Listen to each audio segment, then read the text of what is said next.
Hola, ¿cómo están? Hoy es el Día Mundial del Libro, así que voy a improvisar un live con ustedes.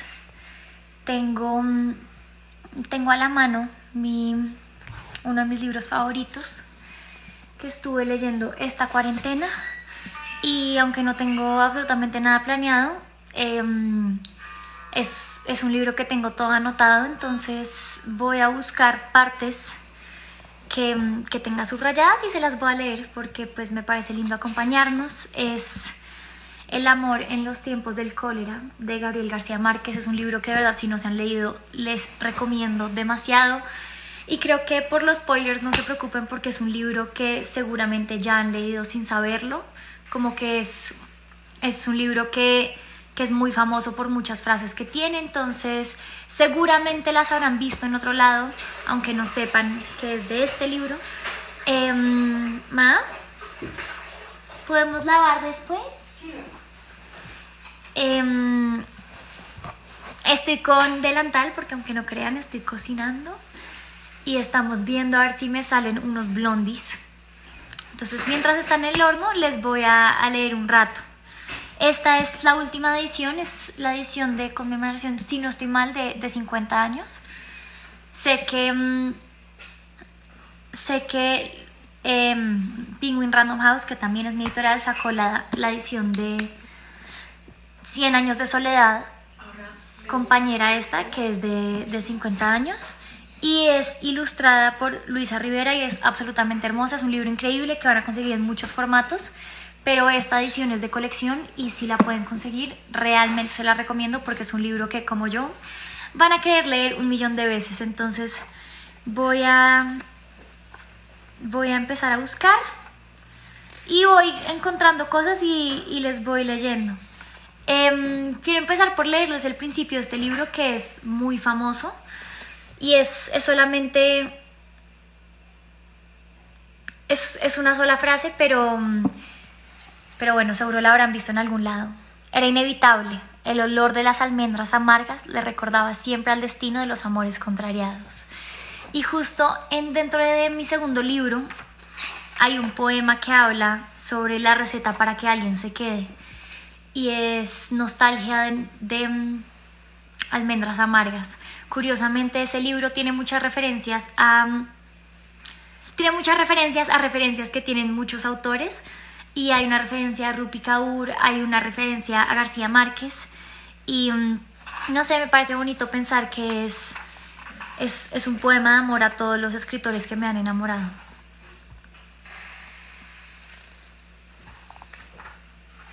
A ver.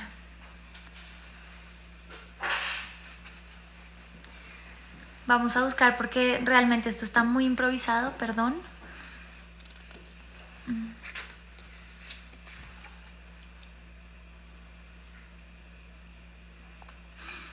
A ver.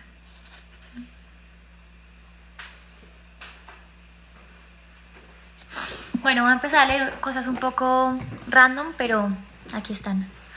Jeremías Santamur amaba la vida con una pasión sin sentido. Amaba al mar y el amor. Amaba a su perro y la desesperación, como si su muerte no hubiera sido una resolución propia, sino un destino inexorable. No les voy a contar de qué se trata el libro, lo tienen que leer. Pero pues García Márquez es uno de mis escritores favoritos de la vida. Y creo que es un escritor demasiado importante para que todos leamos. Esto va a estar más complicado de lo que creía, pero bueno, me va mejor de atrás para adelante probablemente.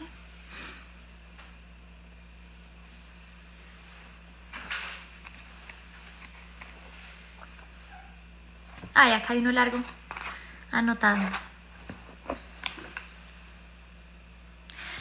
Él era consciente de que no la amaba. Se había casado porque le gustaba su altivez, su seriedad, su fuerza. Y también por una pizca de vanidad suya, pero mientras ella lo besaba por primera vez, estaba seguro de que no habría ningún obstáculo para inventar un buen amor. No lo hablaron esa primera noche en que hablaron de todo hasta el amanecer, ni habían de hablarlo nunca. Pero a la larga, ninguno de los dos se equivocó. Me encanta este concepto de inventar el amor. Es algo que uso yo mucho en mi poesía y que realmente eh, no me doy cuenta, pero muchas veces las cosas que leo y que me gustan se entretejen tanto en mí que no me doy cuenta a quién estoy citando cuando hago esas, pues cuando escribo de algo como inventar el amor. Y me parece muy bonito que leyendo y releyendo este libro me hubiera dado cuenta de lo grande y lo profundo que es el efecto que tuvo García Márquez en mí.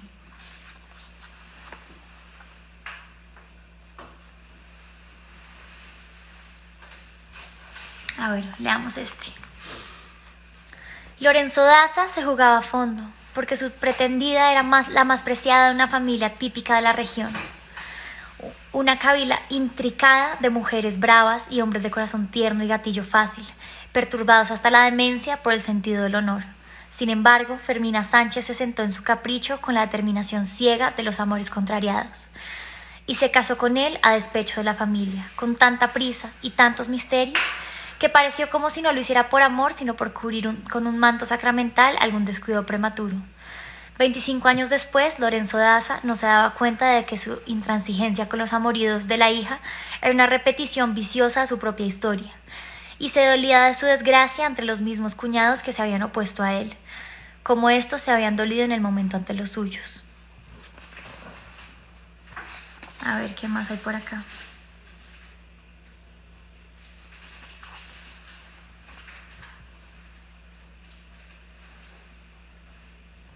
Ay, esto tengo anotado porque la idea de montar un museo de nostalgias es una idea que tengo hace mucho tiempo y, y la volví a encontrar en este libro. Entonces, miren que tengo anotado ahí, Museo de Nostalgias. A ver, ¿desde dónde leo?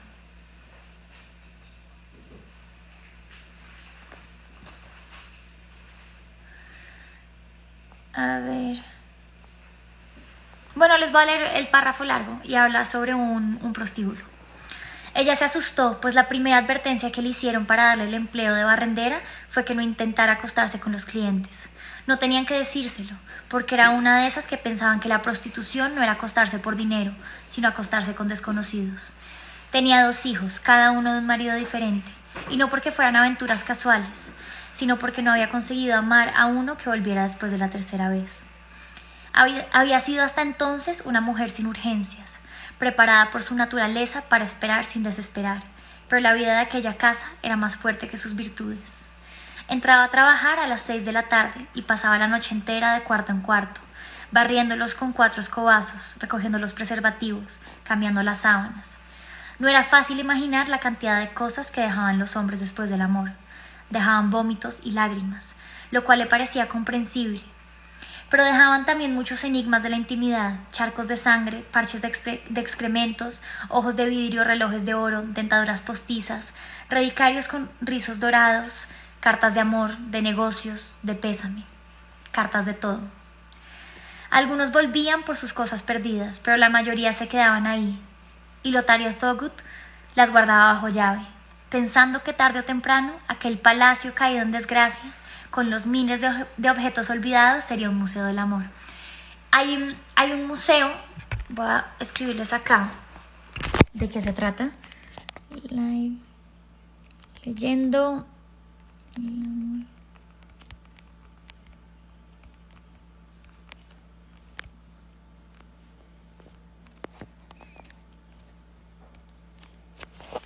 Hay un museo que se llama The Museum of Broken Relationships, quiere decir el Museo de las Relaciones Rotas, y sé que empezó en Los Ángeles, pero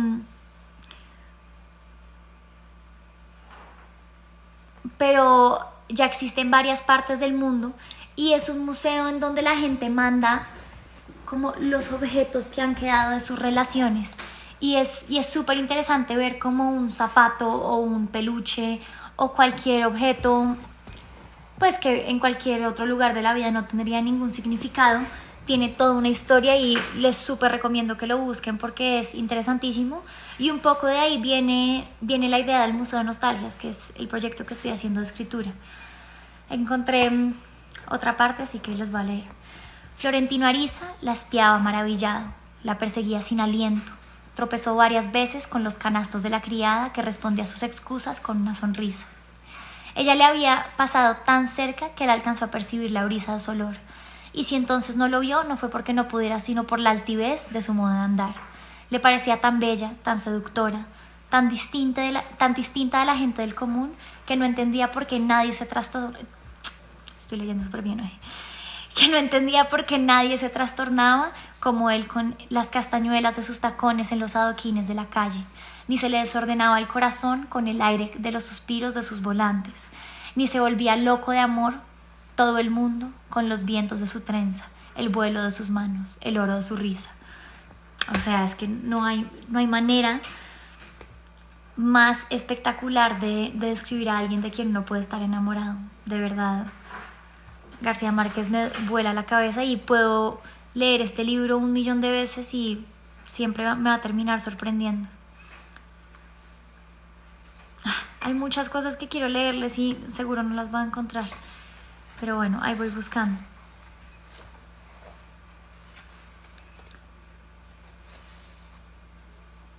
Bueno, esta es una frase muy famosa de este libro y creo que algún día de estos se los publiqué en mi Instagram, pero bueno.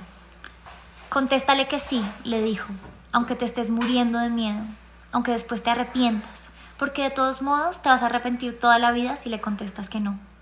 Sin embargo, Fermina Daza estaba tan confundida que pidió un plazo para pensarlo. Pidió primero un mes, luego otro y otro.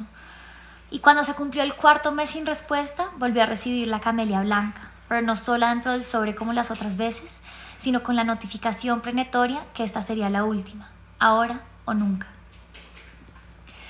Entonces fue Florentino Ariza quien le vio la cara a la muerte esa misma tarde, cuando recibió un sobre con una tira de papel arrancada del margen de un cuaderno de escuela y con la respuesta escrita a lápiz en una sola línea.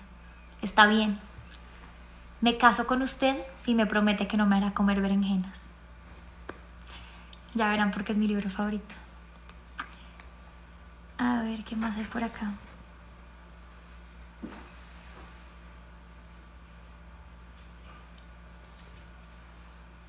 A ver.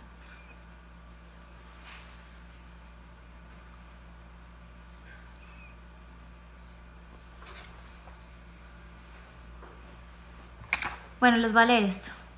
En realidad eran cartas de distracción, destinadas a mantener las brasas vivas, pero sin poner la mano en el fuego, mientras que Florentino Ariza se incineraba en cada línea.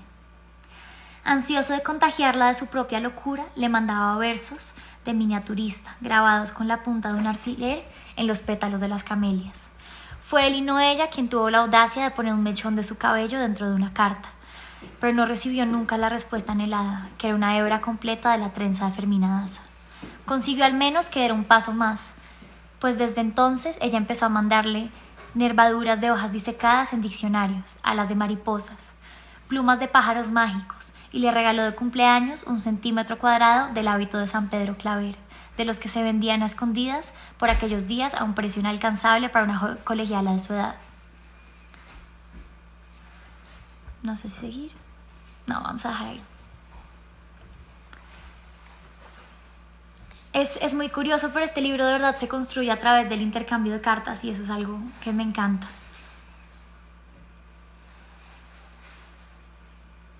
A ver, acá hay otro. Al principio no había pensado que en serio...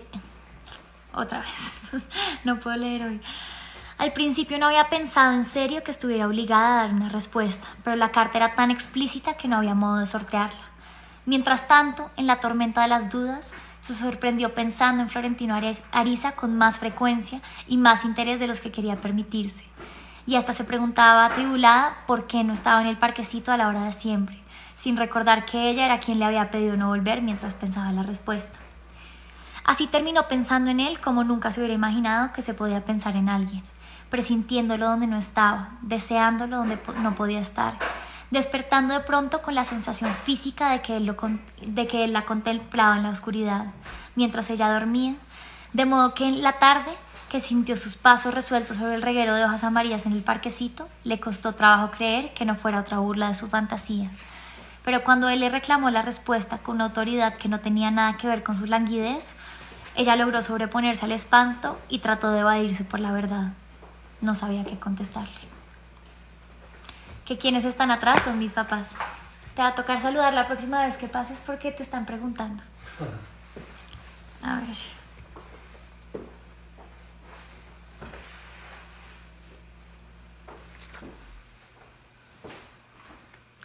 ¿Qué más hay por acá?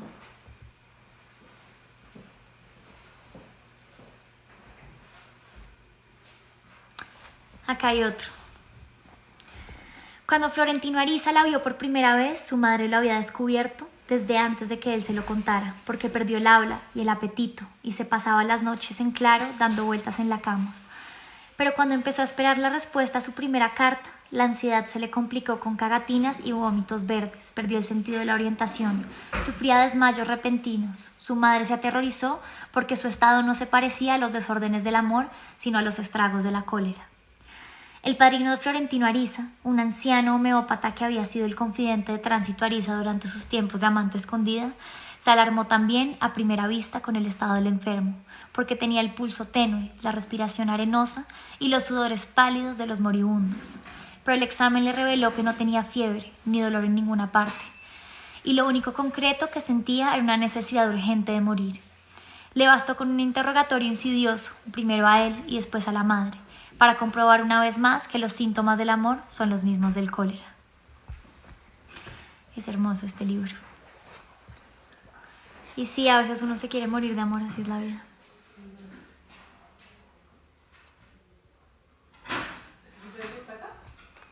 A ver.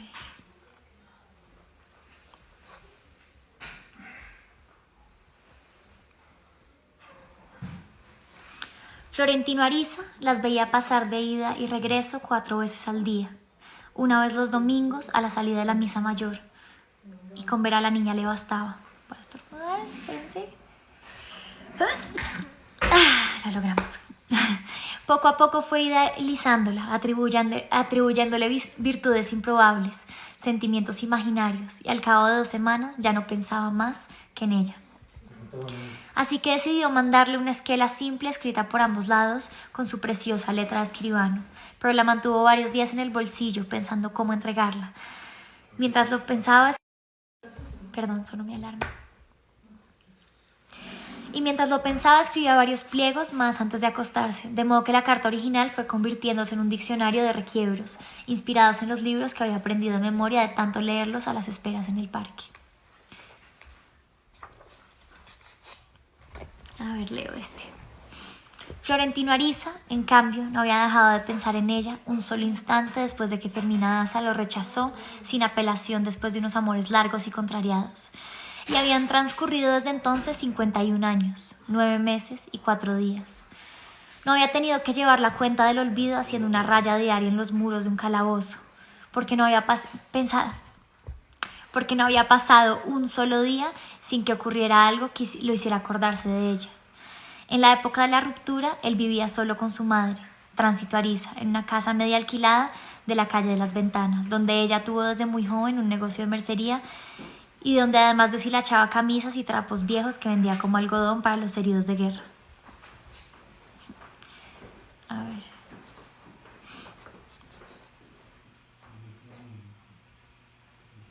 No sé dónde más hay.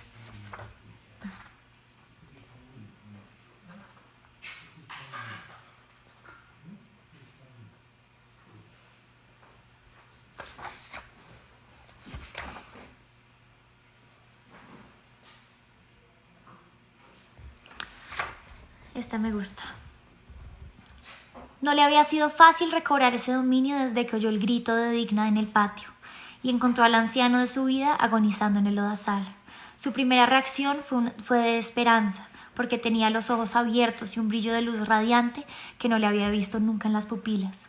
Le rogó a Dios que le concediera al menos un instante, para que él no se fuera sin saber cuánto lo había querido por encima de las dudas de ambos, y sintió un apremio irresistible en empezar la vida con él otra vez desde el principio, para decirse todo lo que se les quedó sin decir y volver a hacer bien cualquier cosa que hubieran hecho mal en el pasado, pero tuvo que rendirse ante la intransigencia de la muerte. Su dolor se descompuso en una cólera ciega contra el mundo, y aún contra ella misma. Eso le infundió el dominio y el valor para enfrentarse sola a su soledad. Desde entonces no tuvo una tregua, pero se cuidó de cualquier gesto que pareciera un alarde de dolor. El único momento de un cierto patetismo, por lo demás involuntario, fue a las 11 de la noche del domingo, cuando llevaron el ataúd episcopal todavía oloroso a zapolín de barco, con manijas de cobre y forros de seda acolchonada.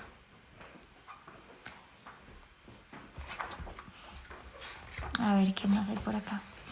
Se los estoy leyendo súper en desorden, entonces creo que no van a entender nada y precisamente ese es el punto para que ustedes también lo lean.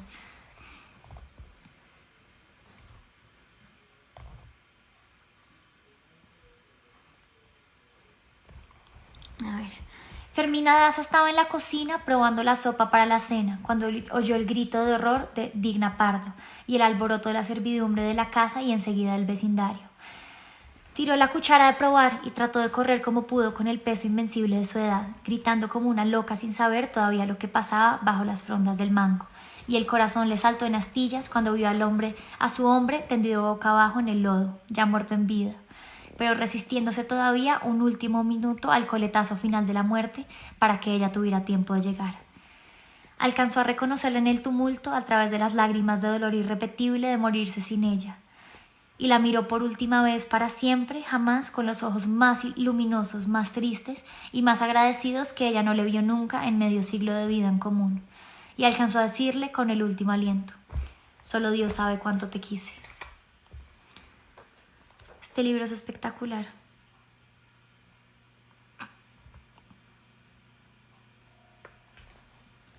Lo despertó la tristeza, no la que había sentido en la mañana ante el cadáver del amigo, sino la niebla invisible que le saturaba el alma después de una siesta, y que él interpretaba como una notificación divina de que estaba viviendo sus últimos atardeceres.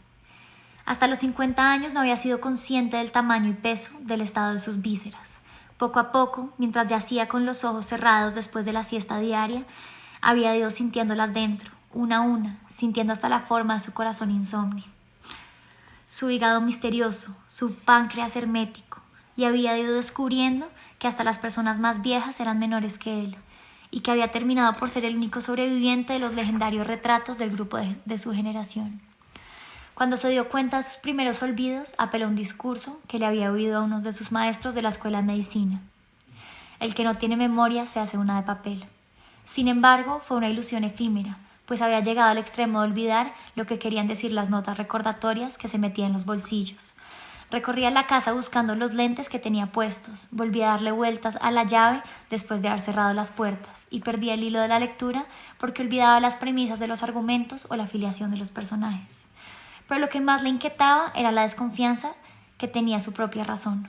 Poco a poco, en un naufragio ineluctable, sentía que iba perdiendo el sentido de la justicia. Este libro está escrito de una manera tan hermosa. A ver.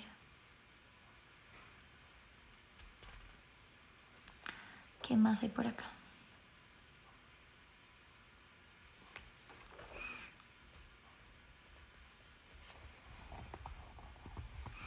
Bueno, les voy a leer una parte larga porque vale la pena.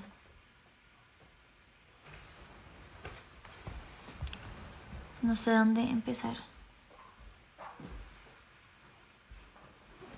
Bueno, voy a empezar en cualquier lado. Si no tiene sentido, les explico.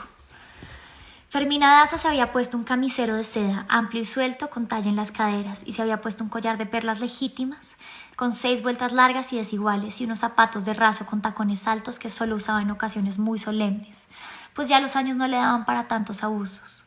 Aquel atuendo de moda no parecía adecuado para una abuela venerable, pero le iba muy bien a su cuerpo de huesos largos, todavía delgado y recto, a sus manos elásticas sin un solo lunar de vejez, a su cabello de acero azul, cortado en diagonal a la altura de la mejilla. Lo único que le quedaba entonces de su retrato de bodas eran los ojos de almendras diáfanas y la altivez de la nación. Pero lo que le faltaba por la edad le alcanzaba por el carácter y le sobraba por la diligencia. Se sentía bien. Lejos iban quedando los siglos de los corsés de hierro, las cinturas restringidas, las ancas alzadas con artificios de trapo. Los cuerpos liberados y respirando a gusto se mostraban como eran, aún a los 62 años. El doctor Urbino la encontró sentada frente al tocador.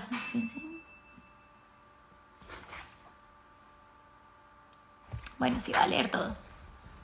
El doctor Urbino la encontró sentada frente al tocador bajo las aspas lentas de un ventilador eléctrico, poniéndose el sombrero de campana con un adorno de violetas de fieltro.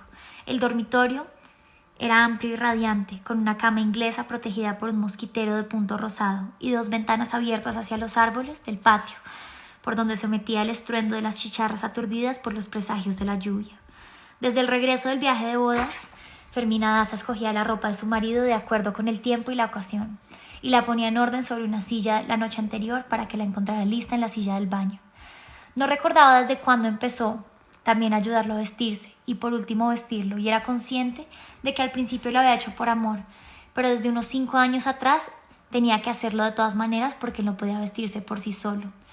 Acababan de celebrar las bodas de oro matrimoniales y no sabían vivir ni un instante uno sin el otro, sin pensar uno en el otro, y lo sabían cada vez menos a medida que se recrudecía la vejez. Ni él ni ella podían decir si esa servidumbre recíproca se fundaba en el amor o en la comodidad, pero nunca se lo habían preguntado con la mano en el corazón, porque ambos preferían desde siempre ignorar la respuesta. Ella había ido descubriendo poco a poco la incertidumbre de los pasos de su marido, sus trastornos de humor, las fisuras de su memoria, su costumbre reciente de sollozar dormido, pero no los identificó como signos inequívocos del óxido final, sino como una vuelta feliz a la infancia. Por eso no lo trataba como un anciano difícil, sino como un niño senil. Aquel engaño fue providencial para ambos porque los puso a salvo de la compasión. Ay, es demasiado divino. Otra cosa bien distinta habría sido la vida para ambos de haber sabido a tiempo que era más fácil sortear las grandes catástrofes matrimoniales que las miserias minúsculas de cada día. Pero si algo habían aprendido juntos era que la sabiduría nos llega cuando ya no sirve para nada. Fermina Daza había soportado de mal corazón durante tantos años los amaneceres jubilosos del marido. Se aferraba a sus últimos hilos de sueño para no enfrentarse al fatalismo de una nueva mañana con presagios siniestros, mientras él despertaba con la inocencia de un niño recién nacido. Cada día nuevo era un día más que se ganaba. Lo oía despertar con los gallos, y su primera señal de vida era una tos sin son ni ton que parecía a propósito para que ella también despertara. Lo oía rezongar, solo por inquietarla, mientras buscaba tiendas las pantuflas que deben estar junto a la cama. Lo oía abrirse el paso hasta el baño tantaleando en la oscuridad.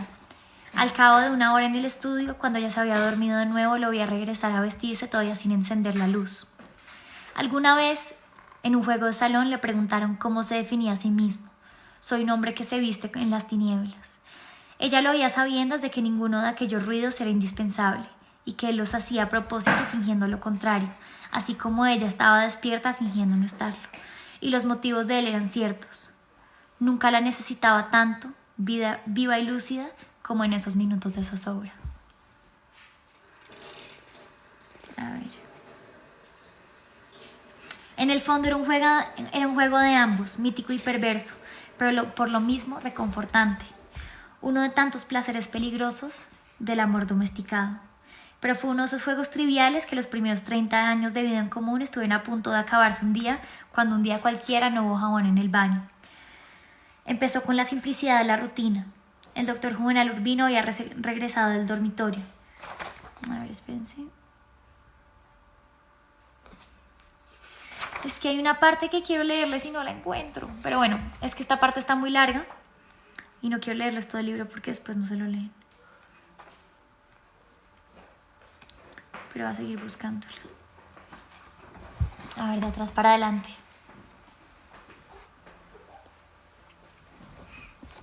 Encontré acá uno.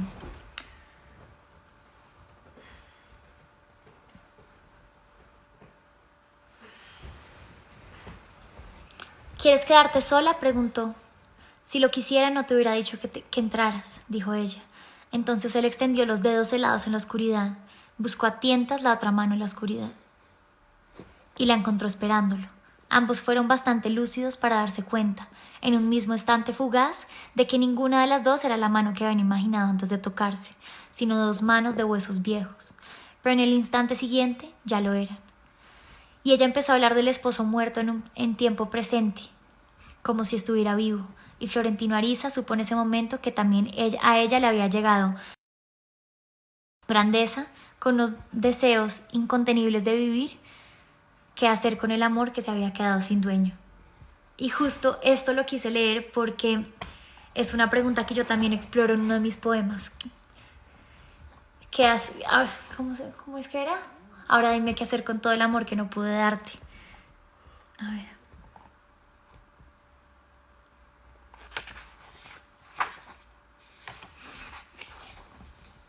Voy a seguir buscando a ver qué encuentro por acá.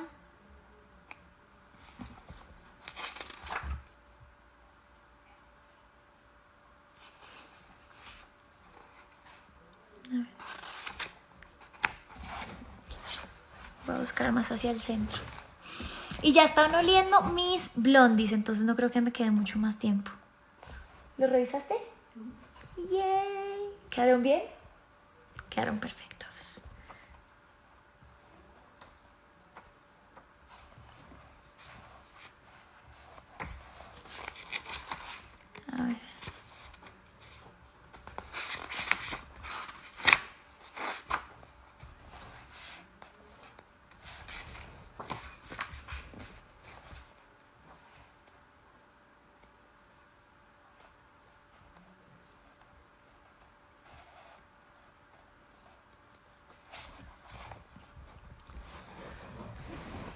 A ver. Se acordó de Ángeles Alfaro, la efímera y la más amada de todas, que vino por 6 meses a enseñar instrumentos de arco a la escuela de música y pasaba con él las noches de luna en la azotea de su casa, como su madre la echó al mundo, tocando las suites más bellas de toda la música en violonchelo, cuya voz se volvía de hombre entre sus muslos dorados. Desde la primera noche de luna, ambos se hicieron trizas los corazones con un amor de principiantes feroces. Pero Ángeles Alfaro se fue como vino, con su sexo tierno y su violonchelo de pecadora, en un transatlántico abanderado por el olvido, y lo único que quedó de ella en las azoteas de luna fueron sus señas de adiós con un pañuelo blanco que parecía una paloma en el horizonte, solitaria y triste, como en los versos de los Juegos Florales. Con ella aprendió Florentino Ariza lo que ya había padecido muchas veces sin saberlo, que se puede estar enamorado de varias personas a la vez, de todas con el mismo dolor, sin traicionar a ninguna. Solitario entre la muchedumbre del muelle, se había dicho con un golpe de rabia. El corazón tiene más cuartos que un hotel de putas. Estaba bañado en lágrimas por el dolor de los adioses. Sin embargo, no bien había desaparecido el barco en la línea del horizonte cuando el recuerdo de Fermina Daza había vuelto a ocupar su espacio nupcial. Me encanta este libro. A ver qué más hay por acá.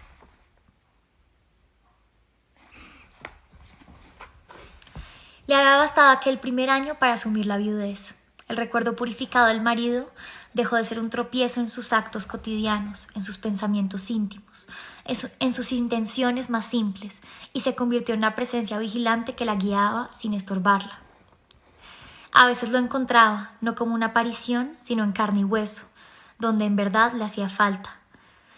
La alentaba la certidumbre de que él allí estaba, todavía vivo, pero sin sus caprichos de hombre, sin sus exigencias patriarcales, sin la necesidad agotadora de que ella lo amara con el mismo ritual de besos inoportunos y palabras tiernas con que él la amaba.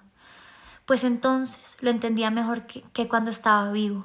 Entendió la ansiedad de su amor, la urgencia de encontrar en ella la seguridad que parecía ser el soporte de su vida pública y que en realidad no tuvo nunca.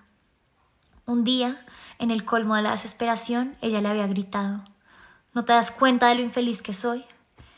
Él se quitó los lentes con un gesto muy suyo, sin alterarse. La inundó con las aguas diáfanas de sus ojos pueriles. En una sola frase le echó encima todo el peso de su sapiencia insoportable. Recuerda siempre que lo más importante de un buen matrimonio no es la felicidad, sino la estabilidad. Desde sus primeras soledades de viuda, ella entendió que aquella frase no escondía la amenaza mezquina que le había atribuido en su tiempo, sino la piedra lunar que les había proporcionado a ambos tantas horas felices.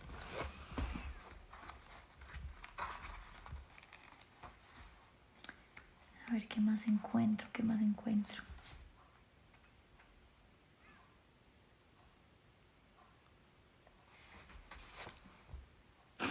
A ver.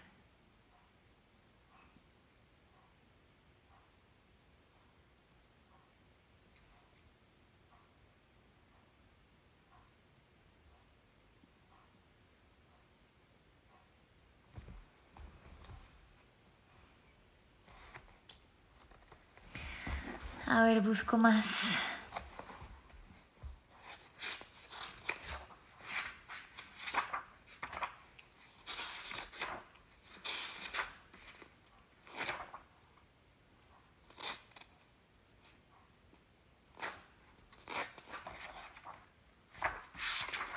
Ay.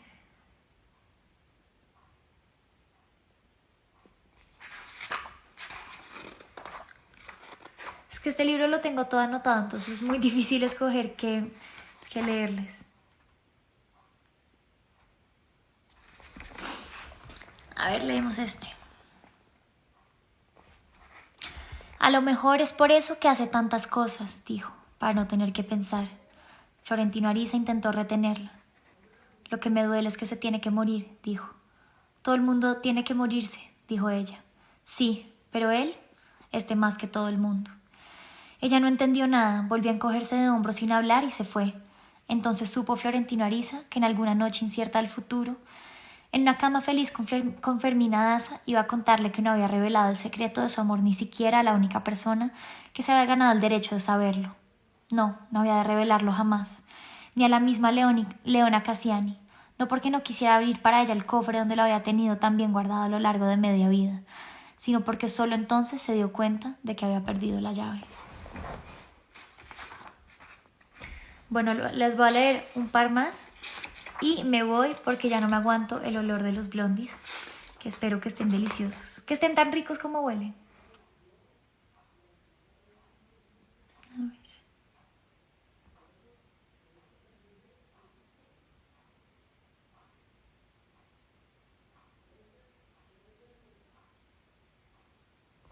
Bueno, voy a leer uno largo que encontré muy subrayado, no sé de qué se trata, no sé nada, pero creo que con este es el último.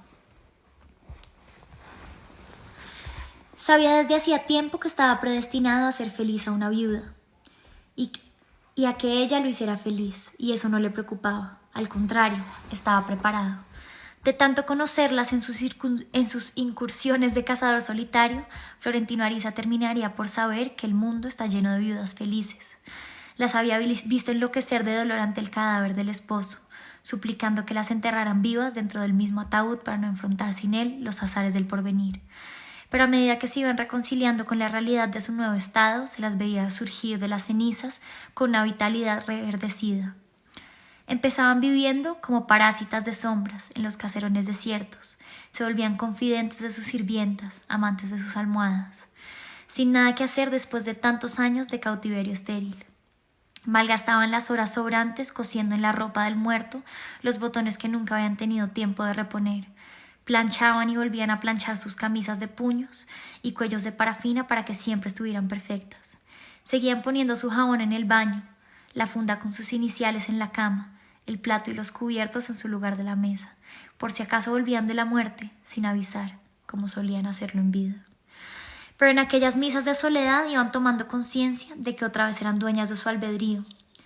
Después de haber renunciado a no tener solo su nombre de la familia, sino a la propia identidad, y todo eso a cambio de una seguridad que no fue más que una de sus tantas ilusiones de novias. Solo ellas sabían cuánto pesaba el hombre que amaban con locura, y que quizás las amaba, pero al que habían tenido que seguir criando hasta el último suspiro, dándole de mamar, cambiándole los pañales embarrados, distrayéndolo con engañifas de madre para aliviarle el terror de salir por las mañanas a verle la cara a la realidad. Y sin embargo, cuando lo veían salir de la casa instigado por ellas mismas a tragarse el mundo, Entonces eran ellas las que se quedaban con el terror de que el hombre no volviera nunca. Eso era la vida. El amor, si lo había, era una cosa aparte, otra vida.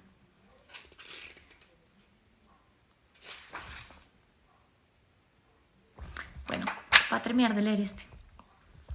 En el ocio reparador de la soledad, en cambio, las viudas descubrían que la forma honrada de vivir era la merced del cuerpo, comiendo solo por hambre, amando sin mentir, durmiendo sin tener que fingirse dormidas para escapar a la indecencia del amor oficial, dueñas por fin del derecho a una cama entera para ellas, solas sin que nadie les disputara la mitad de la sábana, la mitad de su aire de respirar, la mitad de su noche, hasta que el cuerpo se saciaba de soñar con sueños propios y despertaba solo. En sus amaneceres de cazador furtivo, Florentino Ariza las encontraba a la salida de la misa de 5, amortajadas de negro y con el cuervo del destino en el hombro. Desde que lo vislumbraban con la claridad del alba, atravesaban la calle y cambiaban de acera con pasos menudos, entrecortados, pasos de pajarito, pues el solo pasar cerca de un hombre podía mancillarles la honra. Y sin embargo, él estaba convencido de que una viuda desconsolada, más que cualquier otra mujer, podía llevar adentro la semilla de la felicidad. Tantas viudas de su vida, desde la viuda de Nazaret, habían hecho posible que él vislumbrara cómo eran las casadas felices después de la muerte de sus maridos. Lo que hasta entonces había sido para él una mera ilusión se convirtió gracias a ellas en una posibilidad que se podía coger con las manos. No encontraba razones para que Fermina Daza no fuera una viuda igual, preparada por la vida para aceptarlo a él tal como era, sin fantasías de culpa por el marido muerto, resuelta a descubrir con él la otra felicidad de ser feliz 2 veces, con un amor de uso cotidiano que convirtiera cada instante en un milagro de vivir, y con otro amor de ella sola preservado de todo contagio por la inmunidad de la muerte. Bueno, creo que esto es todo lo que les leeré por hoy. Feliz día del libro. Es un regalo gigante tenerlos aquí, poder leerlos un rato. Y antes de que se vayan, de que yo me vaya más bien a comer, les voy a mostrar lo que espero que se vea bello, porque no los he visto y de pronto se ven horribles. Pero yo les tengo... ¡Oh! ¡Uy, están divinos! Espérense. Esperemos que no me mate haciendo esto. Solo para mostrarles mis blondies de manzana que les prometí. ¿Toda? Bueno. Listo. No me va a quemar, no me va a caer, no va a pasar nada, espero. Pero les prometí. Se ven divinos. No, y huelen a gloria. Pero si quedan ricos. No me caí. Les subo la receta en mis historias. Oigan, estoy muy orgullosa. Hace mucho no me salía nada bien en la cocina. Así que, si ustedes están preparados, les voy a mostrar. No. O sea, Dios mío, esto se ve espectacular. No, ojalá pudieran olerlo. Esto está increíble. Los quiero mucho. Gracias por acompañarme. Y ahora me voy a comer. Adiós. Espero que les haya gustado el live. Muy improvisado.